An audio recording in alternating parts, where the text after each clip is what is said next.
I call the good member for Fairfax. Thank you, Mr Deputy Speaker. When truth prevails over injustice, we're all the winners.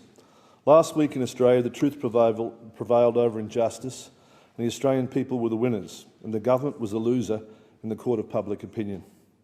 Australia's debt is around 12% of GDP, according to the OECD, and the average debt for the OECD is 73%. The IMF confirms this position. Australia's debt is 12% of GDP, and the average OECD is 73%.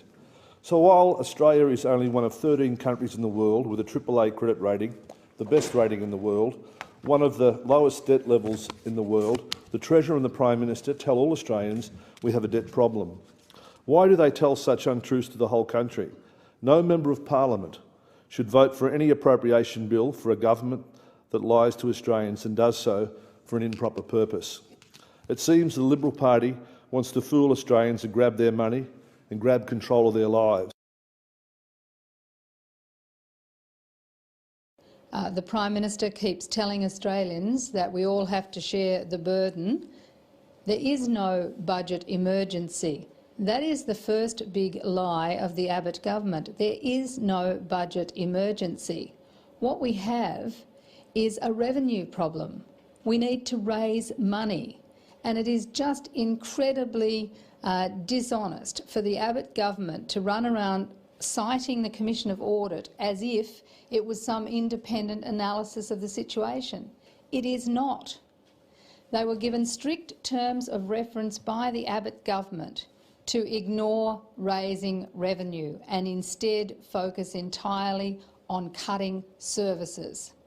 That is not the way you would analyse the budgetary situation or come up with solutions. Well, what about public broadcasters, Mr Abbott? Another soft target? Are the ABC and SBS in the firing line? I trust everyone actually listened to what Joe Hockey has said last week and again this week.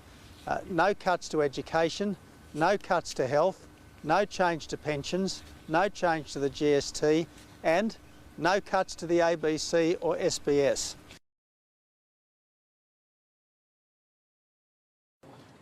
He was rolled by Paul Keating and it changed.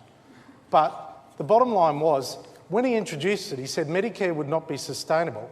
And at that time, Australians visited the doctor on average 4 times a year. But can I just now, say, now Australians visit doctors on average 11 times a year. 11 times a year. Every dollar that is contributed either goes to the doctor, which is $2, or $5 goes into a medical research fund. So it stays in the health system. Okay. It doesn't stay in the health system in terms of the budget, though, does it? I mean, yes, it does. If this was in response to a budget emergency, you wouldn't put it into a fund that might appreciate money over 20 years. Well, no, I'll tell you why it is important to put it into medical research.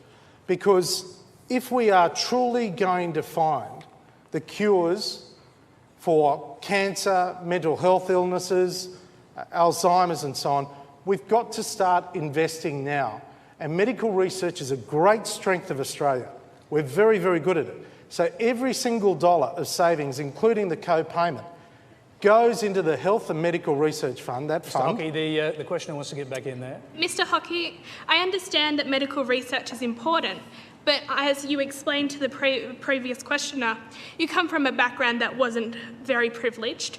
How do you propose that people who live paycheck to paycheck and aren't earning very much money here in the Western Sydney area, how can they afford a total of $63 if, you know, that's a food budget, that's petrol for the week? How do you propose, it's not planned.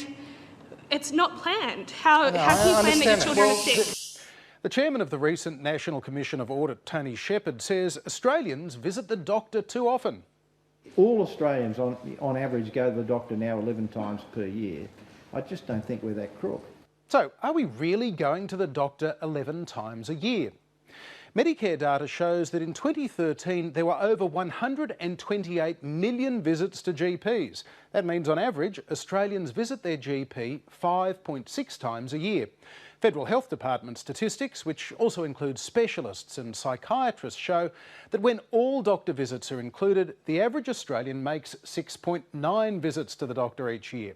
OECD data shows Australia is almost identical to the average number of visits across 35 developed nations.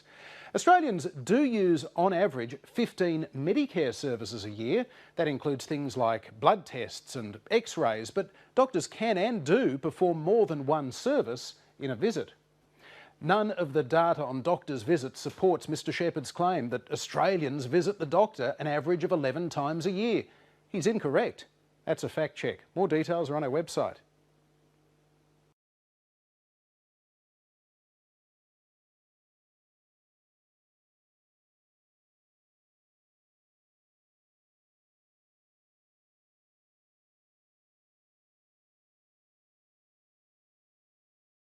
Of course, a pleasure to stand here before the Parliament to help to debunk the myth that there is a budget emergency. There is no budget emergency, Mr Deputy Speaker, despite what those opposite have tried to convince the Australian public to justify their ideological attacks on public services in this country. Despite the rhetoric from the Liberals and Nationals, Australia's economy is the envy of the world. We've got a record of continuous economic growth over the last 22 years that is to be acknowledged and celebrated. During Labor's period of office, we moved from being the 15th biggest economy in the world to being the 12th. Our GDP per capita ranking moved from being the 17th best in the world to the 8th best. We have a AAA credit rating from the three main ratings agencies, and we maintained it through the global financial crisis. By the time we left office, we were one of only 8 countries in the world that had these 3 AAA credit ratings with a stable outlook. According to Credit Suisse's Global Wealth Report, in 2013 Australia was #1 in the world for median adult wealth.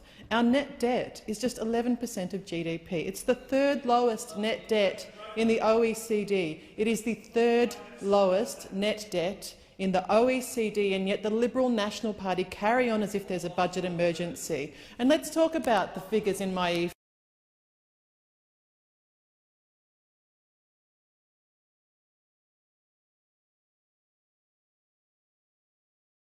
You tried to imply that Australia was doing badly compared to other countries, for example, in the G20. Could you name any other G20 economy that has only a national debt of 23% of GDP, a 3% fiscal deficit, 3% growth in its 22nd year of continuous growth, unemployment of less than 6%, a strong currency and massive mineral resources? Well, you're benchmarking us, as I do, against countries that are poorly performing. Our benchmark in Australia is to be the best in the world. That's what we were, and that's what we want to be. But now, but my question was, could you name another G20 economy that could bring together all these assets? No, but they didn't start in the position that we started. But that's not my point. My point is that however you define Australia's performance compared to most of the G20, it's actually doing rather well. I don't accept the basis of your question, which assumes that it's okay for us to underperform our benchmark. We have to be at our best. We've got to be able to compete. But I'm talking about the G20. Well, yeah, I know the G20. That includes, I chair it. Well, I'm familiar with it, right? Then if you chair it, I'll ask her a third time, and I maybe get an answer. Could you name me a G20 country that could bring all the, I'll read them out if you want again, all these economic assets together? Could you name me one? No, and I tell you why. Because they did not start in the same blessed position that we started in 7 years ago. We had no net debt. We had 4% unemployment. We have enjoyed the best terms of trade in the history of our nation. So you're not doing badly? And sorry, hang on.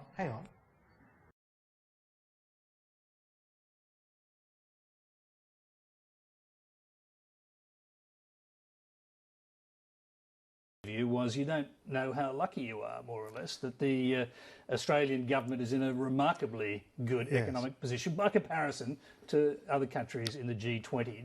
Do you think he's actually making out the economy to be worse than it is. Well, he has inherited a mismatch between spending and tax revenue. Under the last Labour government here, spending was twice as fast as tax revenues. Some of that was to get out of the recession, but it's kind of baked into future projections. So I understand the requirement to do something about that. But I can't think of a finance minister in the Western world that wouldn't give their left arm to be in the position of the Australian government. I mean, national debt of 23%. You know how much it is in Italy? 132% of GDP. Greece, 170%. Even the United Kingdom, 80%, using other criteria, as much as 100%. A deficit of 3% every year. Now, these are figures you may want to deal with, but you're not dealing with a crisis compared to the situation in Europe or even the United States. Is there politically, as you perceive it, a reason to create an atmosphere of crisis when you're going to bring down a tough government and rein in pensions and possibly aged care and put payments, extra payments on people's going to the doctor and so on? You're going to do things that are unpopular, so therefore you want to give the impression that there is no alternative. In the famous words of Mrs. Thatcher, Tina, there is no alternative. But